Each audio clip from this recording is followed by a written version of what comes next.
कक्षा 8वीं के मेरे प्यारे भैया बहनों, आज हम देखेंगे ऊर्जा के गैर परंपरागत स्रोत।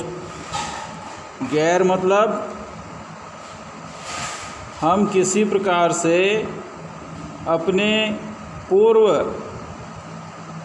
पर अतीत पर न रहकर वर्तमान को देखना। ठीक है। जीवाश्मी ईंधन के बढ़ते उपयोग से ऊर्जा के गैर परंपरागत स्रोत का अभाव उत्पन्न हो रहा है। जिस प्रकार से हम जीवाश्मी ईंधन क्या है? कोयला और लकड़ी। ठीक है। इसके बढ़ते उपयोग से ऊर्जा के गैर परंपरागत स्रोत का अभाव उत्पन्न हो रहा है। ऐसा अनुमान किया जाता है कि यदि वर्तमान दर से इनका उपयोग लगातार होता रहा तो इन ईंधनों के भंडार समाप्त हो जाएंगे। इसके अतिरिक्त इनका उपयोग पर्यावरणीय प्रदूषण भी पैदा करते जाएंगे।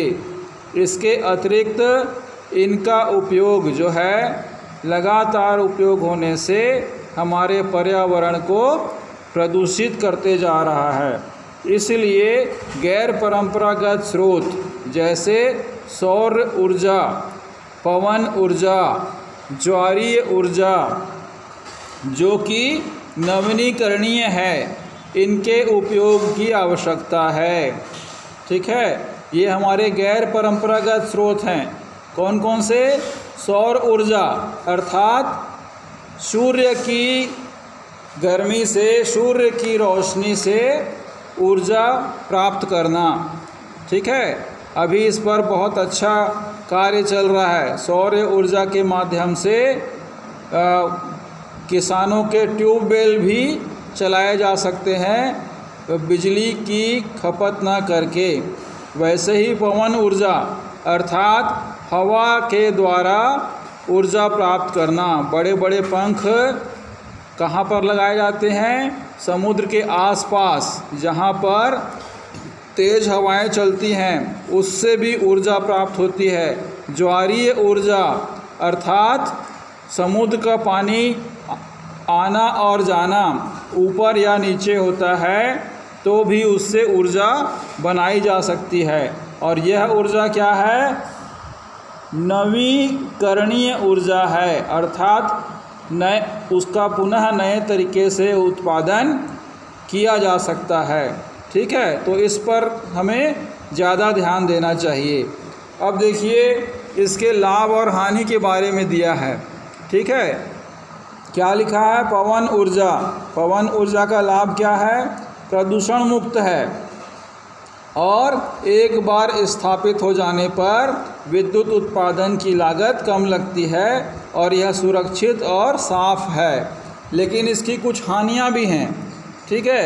इसमें क्या होता है? ध्वनि प्रदूषण, पवन चक्कियों को स्थापित करना थोड़ा महंगा होता है। रेडियो और दूरदर्शन के प्रसारण के संकेतों में व्यवधान उत्पन्न होता है और पक्षियों के लिए हानिकारक है ना।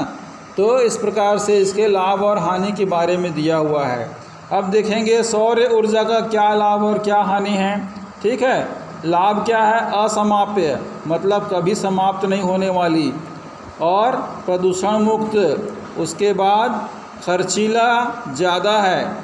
ठीक है। इस पे खर्चीला ज़्यादा है और स्रोत के विस्तृत होने से ऊर्जा की बर्बादी है। ये लाभ और हानि है। इसके बाद ज्वारीय ऊर्जा क्या है? उसके क्या लाभ और हानि है ये दिया हुआ है। प्रदूषण मुक्त है, कभी समाप्त नहीं होने वाली है। ठीक है। लेकिन इसकी हानि क्या है? वन्य जीवों का आवास नष्ट होना और दोहन में कठिन अर्थात इसको उपयोग करने में थोड़ा सा कठिन होती है। ठीक है। तो आज के लिए इतना ही है। आगे हम कल आपको बताएंगे कि ऊर्जा के गैर परंपरागत स्रोत। ऊर्जा के गैर परंपरागत स्रोत एक परमाणु ऊर्जा है और दूसरा बायोगैस है। उसके बारे में आपको बताएंगे। ठीक है।